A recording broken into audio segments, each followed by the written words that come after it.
Bonjour à tous. Aujourd'hui, nous nous intéressons à la rédaction de l'analyse littéraire. Comment présenter des procédés littéraires pour un commentaire à l'écrit? Il s'agit de la base de la rédaction du commentaire de texte. Prenons un exemple.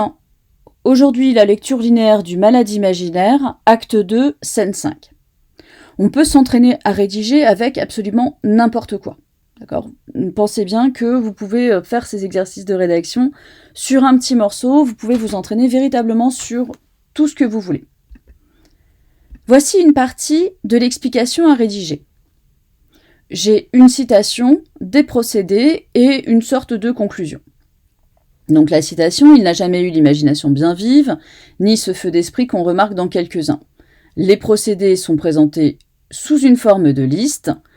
Effet comique de l'éloge sur le mode négatif, hyperbole dans la négation n'a jamais, imagination bien vive, euphémisme comique, redondance avec ce feu d'esprit, et une sorte de petite flèche de conclusion, effet catastrophique de ce début d'éloge qui présente Thomas Diafoirus comme un bonnet. Évidemment, ces procédés sont présentés comme sur un brouillon, en liste, il n'est pas question de passer ainsi à l'écrit. Votre mission est donc la suivante, transformer le brouillon en un paragraphe rédigé qui puisse mettre des paillettes dans les yeux du correcteur, et il en a bien besoin. Autrement dit, broder autour de ce que vous avez trouvé. Je reprends donc mon brouillon, et ce brouillon, je dois le transformer en un paragraphe d'analyse littéraire dans un devoir écrit. Je rappelle quelques règles pour écrire un paragraphe. Ces règles sont à peu près les mêmes pour tous les exercices. Il faut une introduction de paragraphe qui présente son sujet. L'introduction est ce qui sert de lien dans votre devoir, ça lui donne un aspect argumentatif et structuré. C'est très très important. Ensuite, vous présentez les arguments justifiés par des exemples. Dans le cas du commentaire de texte, il s'agit des procédés littéraires justifiés par des citations. Puis l'interprétation du procédé pour dégager le sens du texte. Enfin, toujours pour donner un aspect structuré à votre devoir et clarifier votre propos, la conclusion de paragraphe pour dégager un sens global et montrer que l'on a terminé. À présent, la mise en pratique.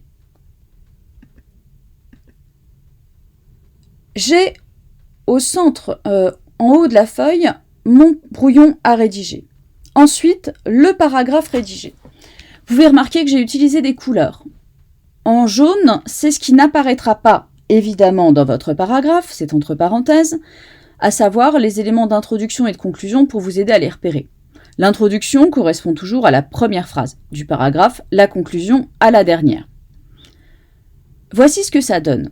Intéressons-nous tout d'abord à l'expression « il n'a jamais eu l'imagination bien vive, ni ce feu d'esprit qu'on remarque dans quelques-uns ». C'est ma phrase d'introduction. Nous pouvons remarquer un effet comique de l'éloge de Thomas Diafoirus, car il se fait de façon inattendue. Il est sur le mode négatif, comme le montre la présence des négations, n'a jamais, ou encore ni. En outre, la première négation est hyperbolique par l'emploi de l'adverbe jamais.